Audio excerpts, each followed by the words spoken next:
Estamos de volta com um bate-papo esportivo na sua TV Horizonte, aqui.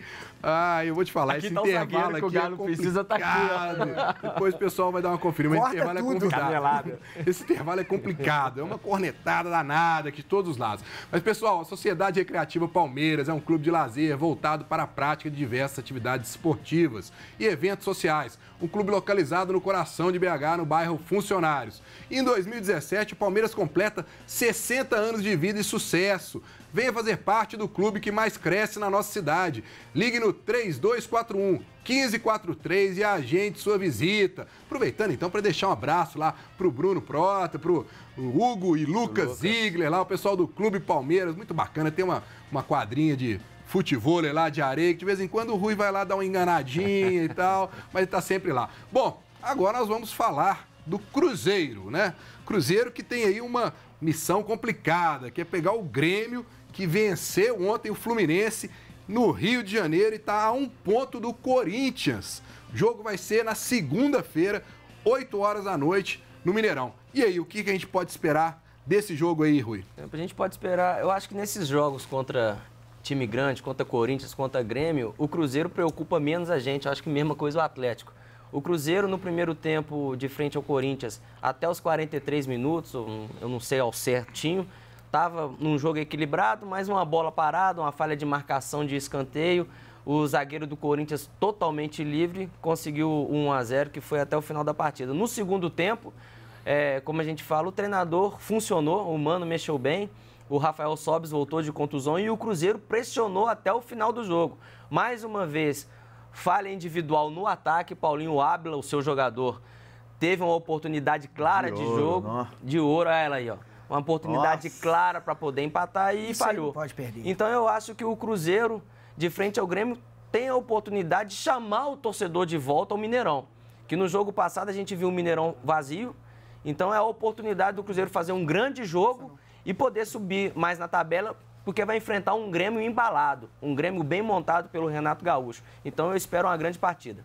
O Balbuena, o Breno, a gente viu no lance ali, ele veio de muito pro meio da área. Ele veio lançado e sem marcação nenhuma. Nenhuma. Não teve uma compactação do sistema defensivo. Muita gente falando que foi falha do Fábio. Eu não achei falha do Fábio. Ele foi vendido no lance. O Fábio ficou vendido no lance, porque o zagueiro não marcou, o próprio zagueiro não marcou.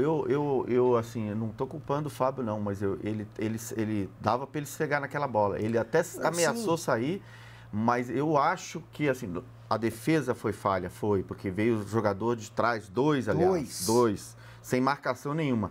Mas que o Fábio falhou na saída de bola, ele tinha que ter saído nessa bola. Mas pelo menos, o torcedor fala, ele tinha que ter ido pelo menos para aparecer na foto e tal. Eu até concordo, muita gente cobra o Fábio justamente nesses lances acaba de bola. Salvando sempre o Ele Cruzeiro. salvou duas vezes. Por isso que o erro dele não aparece, porque ele salva duas tanto. vezes. Ele salvou 2 vezes. Eu vou eximir o Fábio desse lance. Eu acho que o Jadson bateu muito bem. Não, agora vamos olhar aqui também, a situação do... Eu acho mais falha dos jogadores de linha. Da maneira que o Cruzeiro vem jogando. Por quê? Não é a primeira vez que acontece isso, aliás, é o segundo jogo consecutivo que o Cruzeiro faz um primeiro tempo muito ruim, o Mano mexe no time e o time entra com a entrada do Alisson, vira outro time, começa a jogar de igual para igual, vence como venceu contra o Atlético Goianiense, contra o Corinthians teve oportunidades também. Guilherme, como é que você vê essa armação do time do Cruzeiro? Você acha que o Mano, às vezes, ele parece demonstrar uma certa... Vamos colocar, não é medo, não, mas ele ser mais... Não, é o estilo dele. Seguro, mais cautela para poder montar o time? É o estilo do Mano. O que eu entendi? Qual foi a minha leitura desse jogo? Todo mundo sabe que jogar contra o Corinthians lá no Itaquerão é difícil, o Cruzeiro nunca ganhou lá.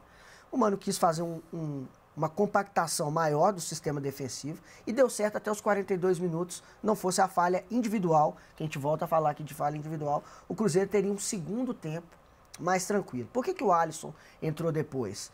O exame de CK, que todo mundo já conhece, o CK, ele foi preservado. Ele já está no limite. No jogo anterior foi preservado. Foi preservado também, ele entrou e mudou o panorama do jogo. Então é um jogador que ele está sendo poupado, não é por questão técnica. E tem um histórico, né? Justamente. O Alisson é um jogador que esse ano ele está surpreendendo, já desde o ano passado, que ele conseguiu se estabilizar fisicamente, e nesse ano ele está voando. Muito bem. É um dos jogadores que mais partidas fez pelo E Cruzeiro. eu acho o nesse melhor ano. jogador do Cruzeiro. Hoje ele é um jogador de É destaque o que do faz a Cruzeiro. diferença, né? Isso. É ele que consegue mudar o panorama do jogo. Mas o Thiago Elber Neves, não consegue. mas o tem Thiago mais ou Neves, menos na as saída do características. jogo, ele comentou que o Cruzeiro poderia ter saído para o jogo bem antes. Então, Concordo. independente do Alisson só ter entrado no segundo tempo, até com os jogadores de qualidade que tinha no primeiro, o Cruzeiro podia ter saído. Ele estava jogando com o Thiago Neves, com o Ábila lá na frente, o Rafinha é um jogador que ele pode ter essa saída, e a gente não vê isso acontecer. É questão de estratégia. O Mano, ele indicou, ele quis aquela estratégia para o primeiro tempo. Eu não vou falar que ele estava certo ou errado, mas eu só vejo que no futebol, o futebol não é só defender a casinha, é colocar a bola lá dentro também. O Cruzeiro precisa tornar as oportunidades de gol em gols. O Ábila perdeu um lance incrível, eu até coloquei no meu Twitter, que foi de fato incrível. Talvez se ele fizesse esse gol, essa questão do Mano ter retrancado demais o time no primeiro tempo não ficasse tanto evidenciada como ficou. Eu só acho que o Cruzeiro tem que propor mais o jogo também fora de casa. Um time que quer ser campeão ou aspira a algo a mais no Campeonato Brasileiro, ainda mais um time do tamanho do Cruzeiro, não pode ficar esperando jogar por uma bola dentro da casa do adversário. Ele tem que também propor o jogo, tem que encurralar o adversário. O Cruzeiro até tem com o Mano, né? Tem até uma característica muito interessante. Ele fora de casa parece que joga melhor do que Muito aqui bem. no Mineirão, né? Porque aqui no Mineirão ele tem que sair, tem que ir pro jogo, tem que buscar a vitória, até pela própria pressão da torcida. E aí que às vezes eu acho que o Mano não consegue colocar isso para os jogadores, entendeu? Porque ele tem um sistema muito seguro defensivo. Tanto é que o Cruzeiro leva muito pouco gol. São 5, né? é a segunda melhor defesa. Mas o do campeonato. Cruzeiro Melhor tem aí, defesa. o Guilherme estava conversando com a gente antes do jogo, do programa aqui, ele comentou uma coisa interessante, o Cruzeiro também tem um ataque muito Problema de pouco ataque. efetivo. Justamente, o Cruzeiro tem Pois 5 é, gols isso. no Campeonato Brasileiro, em 7 rodadas. E naquela parte de cima da tabela ali, na primeira página da tabela, entre os 10 do Campeonato Brasileiro, o Cruzeiro é o que tem menos gol. O Cruzeiro tem gols ataque marcados. de Z4, né? É, o de Cruzeiro- times que sim. estão na zona de rebaixamento. Sim, o Cruzeiro tem o mesmo número de gols, se não me engano, do Atlético Goianiense, Isso. do próprio Atlético, que está na parte de baixo, é o primeiro clube da zona de rebaixamento. Então Agora, tem que mudar esse setor ofensivo, tem que propor mais o jogo. E o Cruzeiro volta a treinar hoje, o Caicedo já está à disposição, né? Deve retornar no lugar do Murilo, que eu acho que não comprometeu, né, Rui? Eu acho que o Cruzeiro ganhou um atleta, né, Paulinho? O Lógico, Murilo, menino de 20 novo. anos. Mostrou O personalidade. menino jogou dentro do Itaquerão contra um Corinthians. Ele teve uma única falha no jogo, que foi uma bola que ele foi tentar tirar e espirrou, mas eu não considero falha, isso aconteceu um acidente. Então o Cruzeiro ganhou um atleta. Eu acho que o menino promissor e o Caicedo, ele só vai voltar porque é um jogador de seleção, é um jogador que tem experiente, mas o Murilo está de parabéns. E tem também um possível retorno aí, vamos aguardar o treinamento para ver, do Robinho, que é um jogador que Faz é fundamental nesse time, né, Paulo? Interessante, interessantíssimo. Um jogador que tem uma qualidade, o famoso camisa 10, distribui bem as jogadas. E é um jogador que se espera muito dele, né? Do próprio Rafael Sobis, que deve voltar, não sei se fica no banco ou se vai o jogar. Sobis Jogou Ele voltou no jogou um segundo pouco tempo. contra o Pois é. Corinthians, mas a gente não sabe ainda se ele tem condição para começar no 90 acho que ele fica minutos. no Então banco. acho que o Cruzeiro ganha muito com isso, né? Voltando esses dois jogadores, Robinho junto com o Rafael Sobis, já ganha um corpo até para o banco de reservas. Agora, Guilherme, fica aquela pergunta, né? Com a volta do Robinho, quem o Mano Menezes vai tirar desse meio de campo? E aí eu vou emendar e te perguntar uma coisa. Será que o Hudson estava indo tão mal para ter sido sacado desse time? Porque, para mim, era um dos melhores jogadores do time do Cruzeiro e agora está perdendo espaço. Porque estamos falando aí de 3 jogadores que estão no time titular, está a volta do Robinho e nesses 4 nomes não está o Hudson. O Mano Menezes, às vezes, ele mostra um pouco de incoerência. O Lucas Romero não servia para jogar no meio-campo do Cruzeiro. E aí, por necessidade, o Mano o colocou na lateral. Ele foi bem, ele não comprometeu, mas ele não é aquele lateral incisivo. Vocês, como Lógico. laterais, vocês conhecem Ele não muito tem bem a o trabalho passada do lateral. Não, Isso. ele é um jogador que ele vai cumprir ali o papel dele de fechar a marcação e travar o lado direito para o ataque adversário não surtir muito efeito por ali. Ele, ofensivamente, ele fica devendo, mas ele não é o papel dele. E agora ele já ganhou de novo a posição no meio-campo.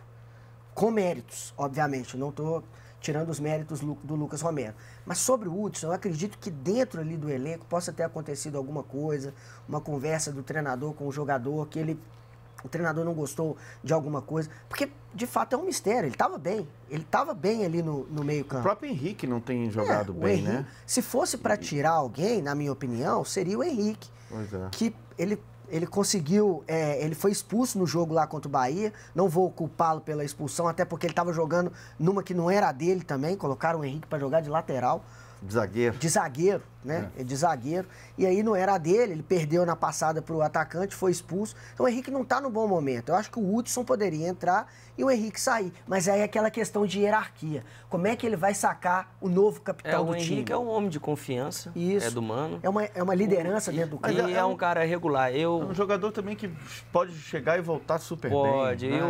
E a questão do Hudson, eu concordo, Paulinho. A questão do Hudson, aconteceu alguma coisa interna que o Mano não gostou. Eu acredito que seja isso. E para poder mostrar o seu controle em cima do grupo, tirou ele da equipe. Então eu acho que... Mas o problema é que aí a questão, o Mano já fez o que tinha que fazer, já mostrou quem manda. O Cruzeiro ele não pode ser prejudicado, Paulinho, nisso. Um jogador da qualidade do Hudson, ele, dentro dos volantes que tem, ele é um dos melhores. Então o Mano também tem que deixar de ser chatinho, enjoadinho e colocar o cara para jogar. Mas pro Robinho voltar, o Robinho voltando, ele vai ter que sacar de fato para jogar em casa. Eu tiro o Thiago Neves. Eu acho que vai sobrar pro Lucas. Eu tiro o Thiago Neves, eu coloco o Robinho. Eu acho que vai sobrar pro Romero. Não, agora, porque precisa ter uma marcação forte para enfrentar um Grêmio, que é um time muito coeso e bem compactado pelo Renato Gaúcho. Vamos aguardar na segunda-feira, a gente vai trazer mais informações aí de como o Cruzeiro vai para esse jogo contra o Grêmio, porque o jogo é na segunda-feira à noite. Segunda-feira tem programa aqui, a gente atualiza o pessoal. Mas dá uma passadinha aqui pelo WhatsApp, mandando um abraço aí. Grande Cristiano Moreira, um grande abraço para ele. Rafa Alvarenga, o Luiz Tanuri, o Douglas, todos os torcedores do Cruzeiro aqui, confiantes numa vitória contra o Grêmio, mas não ficaram satisfeitos aí com o desempenho do Cruzeiro frente ao Corinthians. Acho que a maioria da torcida, né, não ficou, esperava um resultado melhorzinho. Bom, mas quem disse que mulher não gosta de futebol e que homem não se interessa por moda feminina? Afinal, quem não quer ver a esposa ou a namorada toda bonita e produzida? Então fica aí a dica. Dê uma conferida na MK Poá, a loja mais charmosa do Buritis. Lá você encontra as grifes mais desejadas da moda mineira. Tem atendimento diferenciado e você ainda ganha desconto especial se falar que assiste o Bate-Papo Esportivo. Então corre lá e confere. O endereço e telefone estão aí na tela para você. Vamos para um rápido intervalo e voltamos aí rapidinho falando sobre tudo da próxima rodada do Campeonato Brasileiro. Não sai daí.